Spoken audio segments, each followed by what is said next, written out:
Елімізге белгілі Абай Бегейдің қызы 16 жасында тұрмысқа шығып, елді шулатып еді.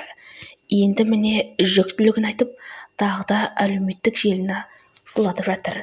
Әрине ақша бар, барлығы бар. Барлығын осылай тамсандырып, барлық жерде видеоларын салып жатыр. Бұл мақсатпен 16 жастағы қыздардың мен ұлы деп ойлаймын. Жап-жас болып, ерте тұрмысқа шығып, құрсақ көтерген әрине дұрыс, бірақ дәл қазіргі уақытта ондай болуы мүмкін емес. Дамыған заманда оқу керек, білім алу керек.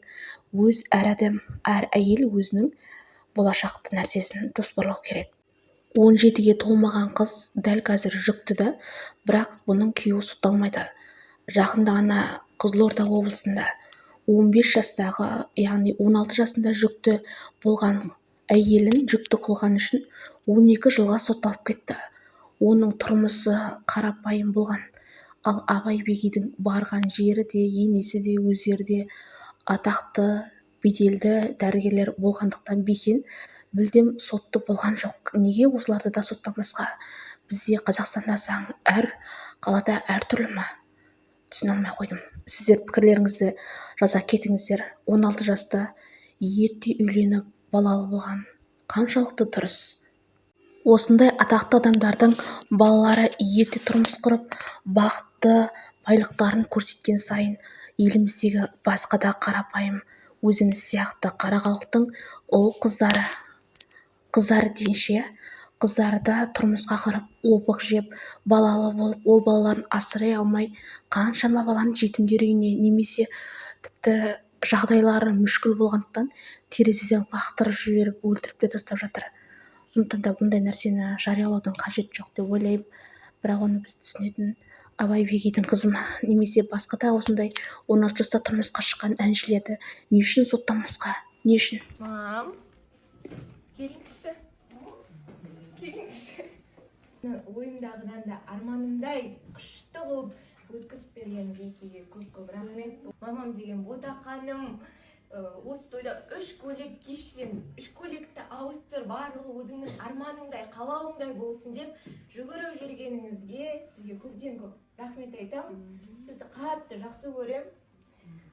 Осы күнге дейін жинаған ақшама сізге бір күшті сыйлық алдым. Сізге соны табыстағым келіп тұр.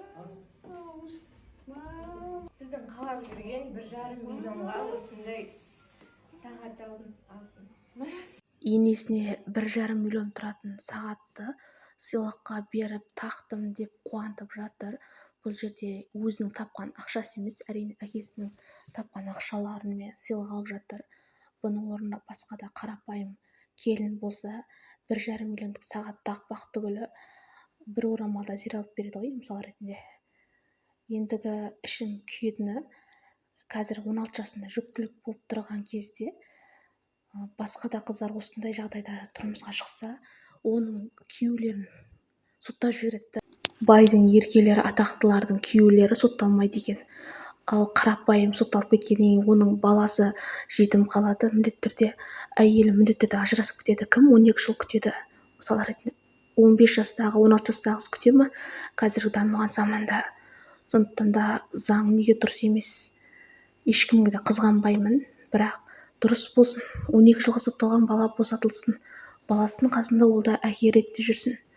Неге байлардың ғана күйеулері, байлардың ғана, атақтылардың ғана балалар бостандықта, кедей қарапайымдар өмірі түрмеде отырады? Осы жағында дұрыс болса екен. Тіпті елдің барлығына жария салып жатыр.